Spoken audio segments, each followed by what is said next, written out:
Friends, hope you will be fine. आशा करता हूँ कि आप सभी स्वस्थ होंगे। प्रीवियस लेक्चर में हमने जावा के कुछ फीचर्स और कैरेक्टरिस्टिक्स के बारे में स्टडी किया था। अब उन्हीं फीचर्स को हम कुछ एलेबोरेट करेंगे, कुछ जो फीचर्स रह गए थे उनको स्टडी करेंगे। तो प्रीवियस हम सिक्योरिटी के बारे में देख रहे थे। नाउ अब हम मूव करते हैं नेक्स्ट फीचर पे, जो है हमारा जावा लैंग्वेज का जो प्रोग्राम होता है वो रोबस्ट होता है। बेसिकली रोबस्ट का मतलब ये है कि इसमें एरर को हैंडल करने के फीचर्स दिए हुए हैं। आपने देखा होगा अगर हमारे पास में सपोज़ हम लोग की प्रोग्राम C++ में लिखा, या फिर हमने प्रोग्राम सी में लिखा, सी लैंग्वेज हमने कोई प्रोग्राम लिखा, और यहाँ तो जब हम सी के प्रोग्राम को डिवाइड बाय ज़ीरो करते हैं तो एक एरर आ जाती है। इट मीन्स आपका प्रोग्राम क्रैश हो जाता है। नाउ आपको उस प्रोग्राम को दोबारा लोड करना होगा, मेमोरी में, रैम में दोबारा कंपाइल करना होगा, तब जाके अगर आप सही वैल्यूज़ देते हैं तो आपका प्रोग्राम रन करेगा। डिवाइड बाय ज़ीरो जैसे ही आपने किया, वहाँ का प्रोग्राम क्या हो जाता है, क्रैश हो जाता है, एरर आ जाती है। नाउ अगर हम जावा के प्रोग्राम की बात करें, जावा का प्रोग्राम रोबस्ट क्यों है, तो सबसे पहले it uses strong memory management. Java का program strong memory management use करता है। इसके पास में अपनी मेमोरी होती है, वो जावा वर्चुअल मशीन पे रन करता है। Now in Java there is a lack of pointers. जैसा कि मैं आपको पहले भी मैंने आपको पहले भी बताया है कि जावा में पॉइंटर्स को अवॉइड कर दिया गया है। तो एक security, there is a lack of pointer because pointers creates security problems. Pointers में कुछ सिक्योरिटी प्रॉब्लम्स थी, क्योंकि हम डायरेक्टली इससे मेमोरी एक्सेस कर सकते थे, जो कि एक क्या है, ड्रॉबैक है। Now students, next point, in Java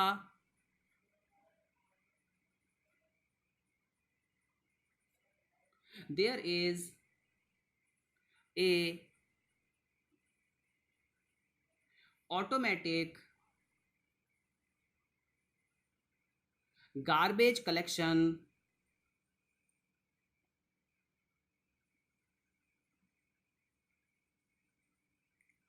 which avoid get rid of objects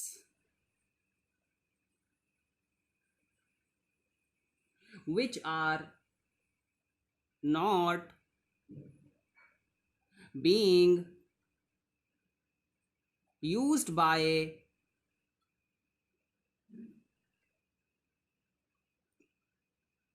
any application। It means यहाँ पे जो ऑब्जेक्ट मैनेजमेंट होता है वो ऑटोमेटिकली होता है। जो एक बार मेमोरी ऑक्यूपाइड हो गई, उसके बाद में वहाँ से जब ऑब्जेक्ट रिलीज हो गया तो मेमोरी ऑटोमेटिकली फ्लैश आउट हो जाती है, और डायनेमिकली गार्बेज कलेक्शन होता है in comparison to C++। Now in Java there are exception handling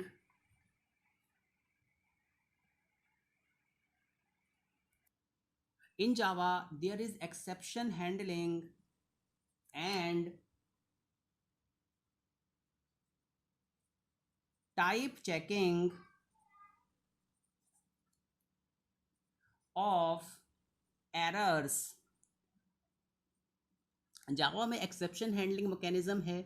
अगर कोई एरर आती है तो उसको हैंडल करने का पूरा मैकेनिज्म दिया हुआ है।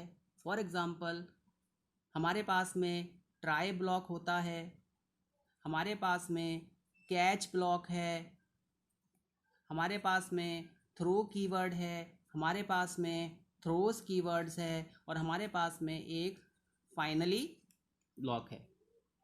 तो हमारे पास में ये 5 कीवर्ड दिए हुए हैं जिसकी हेल्प से जावा में एक्सेप्शन हैंडलिंग की जाती है। मैं आपको छोटा सा एग्जांपल देता हूँ। सपोज मेरे पास में z equal to a upon b है। अब जिन स्टेटमेंट्स में एरर आती है उन स्टेटमेंट्स को ट्राई ब्लॉक के इनसाइड रखा जाता है और जो हमारा कैच ब्लॉक होता है वो क्या है, एक्सेप्शन हैंडलर ब्लॉक है।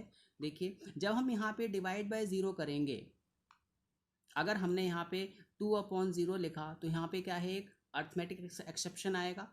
तो हमें यहाँ पे लिखना पड़ेगा अर्थमेटिक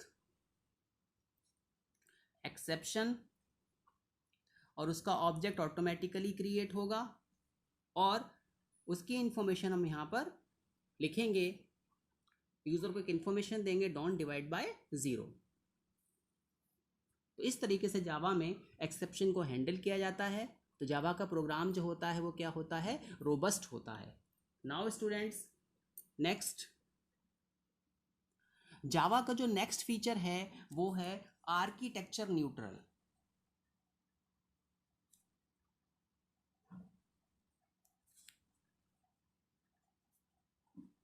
अब आर्किटेक्चर न्यूट्रल की अगर हम बात करें, देखिए जो हमारे पास में प्रिमिटिव टाइप्स होते हैं, जो हमारे पास में हमारा डाटा टाइप्स है, देखिए दो तरीके के डाटा टाइप्स होते हैं, एक होता है प्रिमिटिव, एक होता है हमारा नॉन प्रिमिटिव। तो अगर हम अपने बेसिक डाटा टाइप्स की बात करें, for example integer, character, float, double, boolean, तो basic data type size is fixed in Java language, so it is architecture neutral। देखिए अगर हम C लैंग्वेज की बात करें,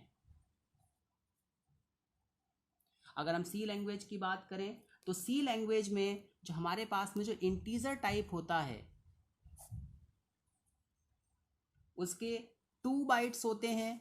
अगर हमारे पास में 32 बिट ऑपरेटिंग सिस्टम है और अगर हमारे पास में 64 बिट ऑपरेटिंग सिस्टम है तो उसके लिए इंटीजर में हमारे पास में 4 बाइट दिए हुए हैं। तो स्टूडेंट्स यहाँ पर सी लैंग्वेज में क्या होता है कि अगर हमारे पास 32 बिट ऑपरेटिंग सिस्टम है तो इंटीजर के लिए 2 बाइट मेमोरी रखी जाती है, 64 बिट ऑपरेटिंग सिस्टम है तो उसके लिए 4 बाइट मेमोरी रखी जाती है। तो यहाँ पर क्या हुआ कि आर्किटेक्चर न्यूट्रल नहीं रहा, डाटा टाइप की मेमोरी साइज क्या हो गया, चेंज हो गया। और अगर हम जावा की बात करें तो जावा में it occupies 4 bytes of memory for both 32 bit and 64 bit architecture in Java। तो अगर आप कोई सा भी आर्किटेक्चर ले लीजिए, 32 बिट 64 बिट, आपको वहां पे 4 बाइट ऑफ मेमोरी ही मिलेगी। Now our next feature is portable.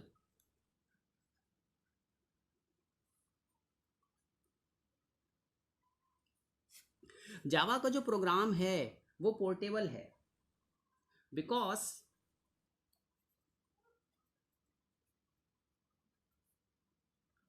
It facilitates us to carry the Java bytecode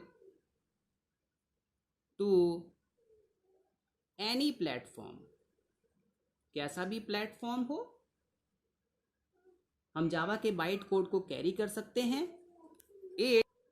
It does not require implementation।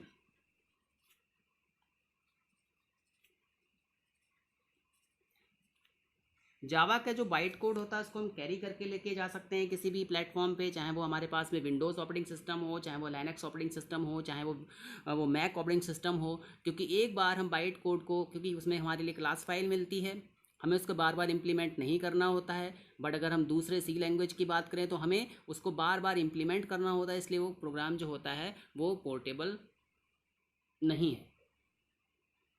Now our next feature is high performance.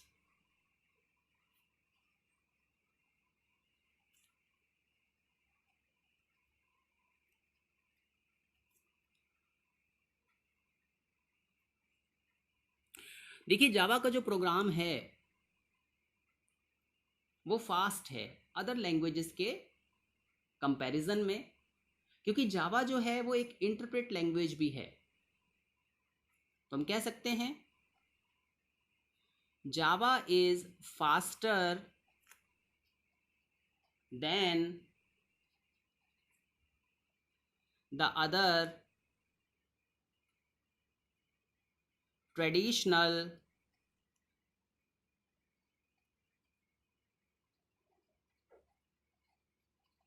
interpreted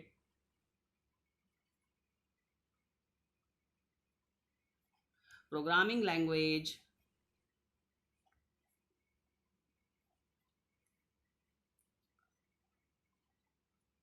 because Java bytecode is close to native code. Now students, Java का जो program है faster है because जावा में जो compiler लगा होता है वो JITC है, जस्ट इन टाइम कंपाइलेशन होता है। इसमें कंपाइल होने के साथ साथ में प्रोग्राम इंटरप्रेट भी होता है।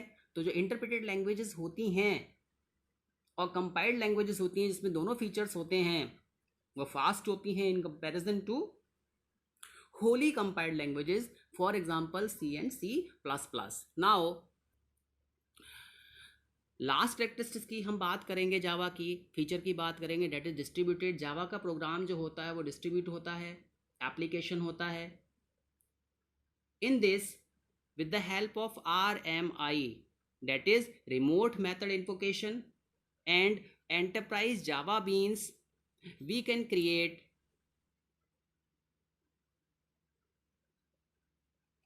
distributed application. So जावा में हम डिस्ट्रीब्यूटेड एप्लीकेशन बना सकते हैं with the help of RMI और EJB। तो मैं आशा करता हूं कि आप सभी को जावा की कैरेक्टरिस्टिक्स समझ में आई होंगी। Thank you very much.